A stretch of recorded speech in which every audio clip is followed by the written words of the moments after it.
तो आज हम ये देखेंगे कि how energy stored in a capacitor, एक कैपेसिटर में ऊर्जा किस प्रकार से स्टोर होती है, संचित होती है। मान लेते हैं कि कोई एक पैरेलल प्लेट कैपेसिटर हमने लिया, दोनों प्लेटों के बीच में कोई भी अभी चार्ज नहीं है।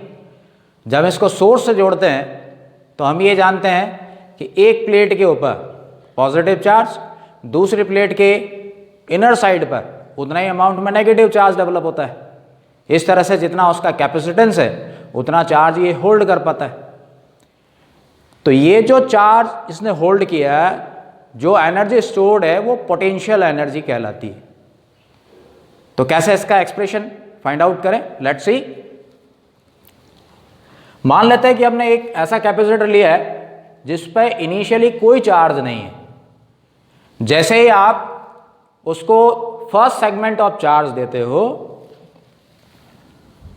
मान लेते हैं कि Q चार्ज हमने उसको दिया, तो ऐसी कंडीशन में जैसे ही प्लेट्स के बीच में Q चार्ज आएगा, पोटेंशियल डिफरेंस क्रिएट हो जाएगा। That potential difference V dash equals to Q upon C के बराबर होगा, जानते हैं ना हम। अब ये जो पोटेंशियल डिफरेंस दोनों प्लेट्स के बीच में आ गया है, अब इसके बाद नेक्स्ट सेगमेंट अगर हम देंगे, if you are going to provide the next segment of charge, there will be force of repulsion and we have to do work against that. प्रतिकर्षण के विरुद्ध हमें कार्य करना पड़ेगा क्योंकि पोटेंशियल डेवलप हो चुका है। तो ऐसी कंडीशन में जो वर्क डन होगा वो पोटेंशियल एनर्जी के फॉर्म में डिपॉजिट हो जाएगा। इतना पोटेंशियल किसकी वजह से आया? किसी इंस्टेंट पर Q चार्ज की वजह से। अब हमने और किया dq चार्ज मान लेते हैं कि हमने इसको और दिया, then work done dw equals to v dash dq। v dash charge q charge की वजह से इतना पोटेंशियल डेवलप हो चुका है, हम नेक्स्ट सेगमेंट dq और दे रहे हैं, तो वर्क करना पड़ेगा, यही पोटेंशियल के फॉर्म में, पोटेंशियल एनर्जी के फॉर्म में डिपॉजिट होगा ना। हम करना क्या चाहते हैं? हम उसको 0 से कैपिटल Q चार्ज तक चार्ज करना चाहते हैं, आवेशित करना चाहते हैं। देयरफॉर नेट वर्क डन कैसे मिलेगा? इंटीग्रेशन से मिलेगा। v dash dq limit of integration 0 to capital Q। 0 means जब कोई चार्ज नहीं था, और कैपिटल Q मीन्स जब पूरा उसको हम जितनी उसकी कैपेसिटी है उतना चार्ज उसको दे दें, तब तक के लिए लिमिट ऑफ इंटीग्रेशन हम क्या लेंगे? 0 to capital Q from 1। From equation 1, put the value of v dash over here. W equals integration of Q upon C dq limit of integration 0 to capital Q, or W equals 1 upon C, capacitance है, constant है, बाहर निकाल देंगे, integration of Q dq 0 to capital Q, or W equals 1 upon C. This will be Q square by 2, 0 to Q, or W equals U equals, ये जो net work done है यही potential energy के form में deposit हो रहा है, energy के फॉर्म में स्टोर हो रहा है, इस वजह से इसको हम U लिख सकते हैं, equals 1 upon 2C into Q square minus 0,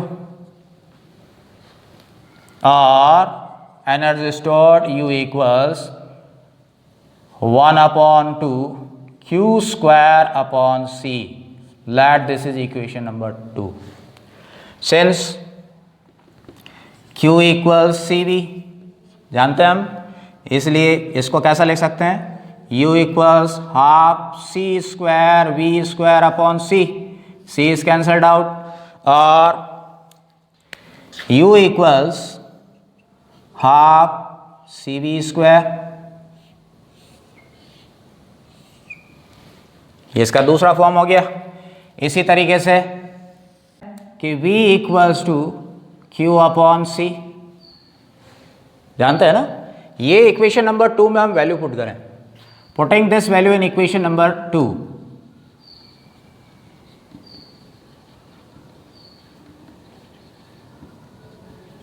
क्या मिलेगा हमें? U equals half Q upon C की जगह V पुट कर दें तो Q भी मिल जाएगा, मिलेगा ना? तो ये energy stored in a capacitor, संधारित्र में संचित ऊर्जा की डिफरेंट फॉर्म्स हैं। Please note it down. अब हम ये देख लेते हैं कि पैरेलल प्लेट कैपेसिटर की एनर्जी डेंसिटी कितनी होगी।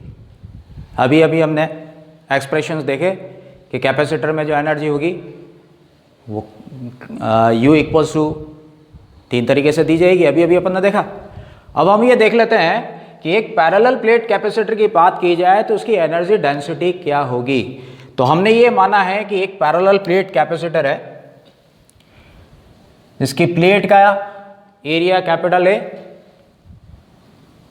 प्लेट्स के बीच की डिस्टेंस स्मॉल डी, और इसके ऊपर प्लेटों के बीच में जो चार्ज है वो Q है। तो ऐसी कंडीशन में दोनों प्लेटों के बीच electric field intensity E equals sigma upon epsilon naught. हम ये मान के चल रहे हैं कि दोनों प्लेटों के बीच में एयर या वैक्यूम है, कोई डाइलेक्ट्रिक मटेरियल हमने नहीं भरा, और Q upon epsilon naught A. पहला अपन देख चुके हैं कि सिग्मा जो है surface charge density which is equals to charge upon surface area Q upon A. तो electric field intensity E equals Q upon epsilon naught A हो जाएगी। Therefore charge Q equals epsilon naught E A लिख पाएंगे। Since capacitance of parallel plate capacitor C equals epsilon naught A upon D, let this is equation number 2. Therefore energy stored in parallel plate capacitor U equals half Q square upon C। अभी अभी ये expression हमने निकाला। Let this is equation number 3 from equations 1, 2 and 3। क्या करेंगे? Equation 1 और 2 से Q and C की वैल्यू इक्वेशन नंबर 3 में हम पुट करेंगे तो क्या मिलेगा? Therefore U equals half Q square, that is epsilon naught square E square A square upon C, that is epsilon naught A upon D। तो ऐसी condition में क्या क्या कैंसिल हो जाएंगे? एप्सिलॉन नॉट ये पावर गई, ए ये पावर गई, तो हमें क्या मिला? और energy stored in parallel plate capacitor U equals half epsilon naught E A into D, ये डी ऊपर चला जाएगा, E square. Now, what is A into D? Look at this. This is surface area and distance between the plates. So, since A into D equals to volume of parallel plate capacitor, दोनों प्लेटों के बीच का ये volume है। Therefore, U equals half epsilon naught E square into V, ऐसा लिख पाएंगे। Therefore energy density क्या होगी? Energy per unit volume is called energy density. Therefore we can write energy density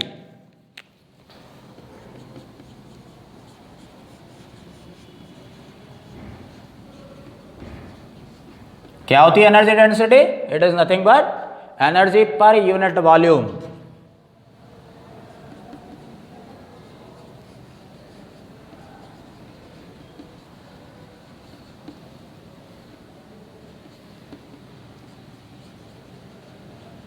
Therefore energy density of parallel plate capacitor समांतर plate संधारित्र का ऊर्जा घनत्व कैसे मिलेगा? एनर्जी के अंदर आप क्या कर दो, वॉल्यूम से डिवाइड कर दो, U upon V equals half epsilon naught E square. This is the expression for energy density of parallel plate capacitor. उम्मीद कर रहा हूं आपको समझ में आ रहे होंगे। Please note it down.